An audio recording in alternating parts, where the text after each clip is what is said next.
មួយចូលរៀបរាប់ខេត្តទាំង5ដែលមានផ្ទៃដីធំជាងគេក្នុងប្រទេសកម្ពុជាខេត្តទាំង5ដែលមានផ្ទៃដីធំជាងគេក្នុងប្រទេសកម្ពុជារួមមានលំដាប់ទី5ខេត្តកំពង់ធំមានផ្ទៃដីទំហំ 13,814 គីឡូម៉ែត្រការ៉េលំដាប់ទី4ខេត្តរតនគិរីមានផ្ទៃដីទំហំ 1782 គីឡូម៉ែត្រការ៉េលំដាប់ទី3ខេត្តស្ទឹងត្រែងមានផ្ទៃដីទំហំ 11,092 គីឡូម៉ែត្រការ៉េលំដាប់ទី2ខេត្តព្រះវិហារមានផ្ទៃដីទំហំ 13,788 គីឡូម៉ែត្រការ៉េលំដាប់ទី1ខេត្តមណ្ឌលគិរីមានទំហំធំជាងគេបង្អស់គឺប្រមាណ 14,288 គីឡូម៉ែត្រការ៉េ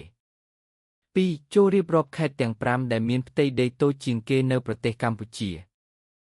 ខេត្តទាំង5ដែលមានផ្ទៃដីតូចជាងគេនៅប្រទេសកម្ពុជារួមមានលំដាប់ទី5ខេត្តបន្ទាយមានជ័យមានផ្ទៃដីសរុប 6,679 គីឡូម៉ែត្រការ៉េលំដាប់ទី4ខេត្តត្បូងឃ្មុំមានផ្ទៃដីសរុប 4,928 គីឡូម៉ែត្រការ៉េ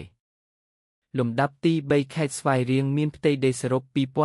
2,966 គីឡូម៉ែត្រការ៉េលំដាប់ទី2ខេត្តប៉ៃលិនមានផ្ទៃដីសរុប 803 គីឡូម៉ែត្រការ៉េលំដាប់ទី1ខេត្តកែបជាខេត្តតូចជាងគេបំផុតក្នុងប្រទេសដោយមានផ្ទៃដីត្រឹមតែ 336 គីឡូម៉ែត្រការ៉េតែប៉ុណ្ណោះ